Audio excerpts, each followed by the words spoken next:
Се потпиша договорот помеѓу Иран и САД. Војната заврши, експертите предупредуваат дека можеби година дена ќе треба да помине за да се нормализира снабдувањето со нафта и нафтени деривати. Македонија добро се снајде за сега со кризата, но што да очекуваме понатаму? Вечерниот линк е токму на оваа тема. Добро вечер, добро дојдовте. Добро вечер и благодарам за поканата. Ме интересира кој е вашето експертско размислување. Што е она што ќе се случува во периодот што следува и колку Македонија е погодена или не погодена врз основа на проблемите кои што досега настана на светско ниво, особено во делот со снабдување со нафтени деривати. Па вака, ние сме земја која што е предоминантно, значи затворена со копно. Ние не излегуваме на море. Према тоа нашиот превоз и сите оние добра и услуги кои што се превезуваат по копнен пат, односно со камиони.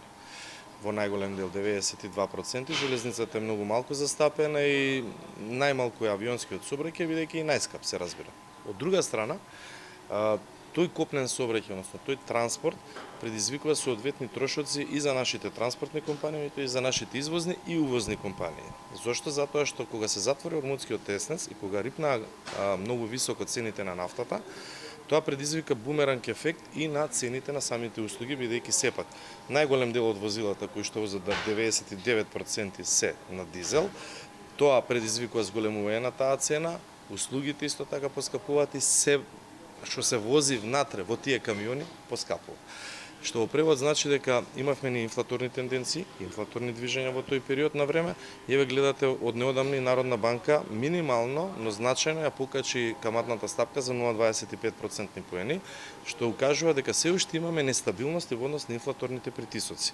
Од трета страна пак, сега се отвори Ормудскиот теснец. Меѓутоа тоа не значи дека автоматски се сите бродови одеднаш ќе почнат да пловат во иста насока, дека одеднаш нафтата непречено ќе почне да се тргува. Напротив, цената на нафтата паѓа, меѓутоа ние треба да се концентрираме дали нашите компании можат своите извозни капацитети да ги искористат, бидејќи Европа имаше помалку побарувања за наши извозни производи. Да не се тирзовите, значи останатите компании имаат проблеми во извозните практики. И сега, лекот или ајде да речеме одредено решение на таква една ситуација, една работа е дигитализацијата на процесите, оптимизација на истите, заштеда на трошоците колку што е можно. Државата си го направи своето во делот на интервенција на акцизите, во делот на интервенција за горивото, и тоа беше одличен потек. Мора да го пофалиме и ние од Сојуз на стопански комори, а и јас како економист се разбира, мораме тоа да го пофалиме и да кажеме што е добро, е добро. Од друга страна, треба повеќе да се таргетираат одредени мерки према приватниот сектор, према малите и средните претпријатија, особено према извозните компании, но и према увозните компании кои што навистина имаат проблеми во управувањето со тие трошоци. Сега, нашата дигитална писменост на нашите компании, дигиталната созреаност е на многу ниско ниво. Финансиската писменост исто така, се тоа си бара време и интервенции од страна на државата. Само уште едно прашање, дали да очекуваме намалување на инфлацијата во периодот што доаѓа, дали да очекуваме намалување на одредени производи или, како што велат странските експерти, допрва ќе начекува едно мало поскапување, бидејќи во овој период од неколку месеци додека траеше војната, се истрошија залихите, па ќе треба да се набават нови залихи кои што ќе бидат помалку повисока цена од претходно. Точно така, меѓутоа имат одложен ефект. Сега нафтата падна, знаеме, значи таа беше и преку $100 едно време, па беше $90 до пред недела дена, па сега е $78 по барел. И сега ако ги гледаме тие реперкусии, би требало по дефиниција да се намалуваат цените и на превозот, цената и на нафтата, регулаторна треба да реагира со намалување на цената по литар гориво. Но тоа има одложен ефект. Зашто? Затоа што немаат компаниите кои што пак набавуваат нафта и ја довлечкуваат нафтата преку Солунското пристаниште во Македонија, не набавиле по тие стари цени кога набавиле.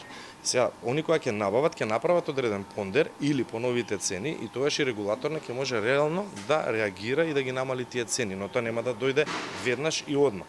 Може да дојде одма за нешто ситно намалување. Она што е практично ние што праќаме како порака, како Сојуз на стопански комори, е дека ако идат цените многу високо нагоре, нели одат. Па ајде кога ќе одат надоле, додат со исто темпо и надоле. Но никогаш тоа не се случува. Тоа е закономерноста на економијата.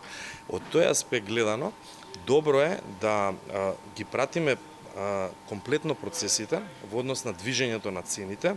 Нафтата оди надоле, тоа е убав сигнал, тоа покажува дека ќе се намалуваат тие цени и на транспортните услуги, во кој обем ќе видиме понатаму, сите компании си прават своји математики нормално. Ако се намалат тие цени, ќе бидат поконкурентни производите за извоз, оние кои што ќе доаѓаат ќе бидат со пониска цена, релативно пониска цена, ама тоа треба време. Значи, нашата проценка е дека помеѓу 3 и 4 месеци ќе се одвлечка тој процес на значајно намалување и на инфлаторните тенденции и на како се вика на цените на производите. Ви благодарам, господине Пекшевски, за одвоеното време. Благодарам и на вас на можноста. Почитувани, тоа беше она што го подготвивме во линкот. Толку од овде, Бојана, повелете со останатите вести во студија.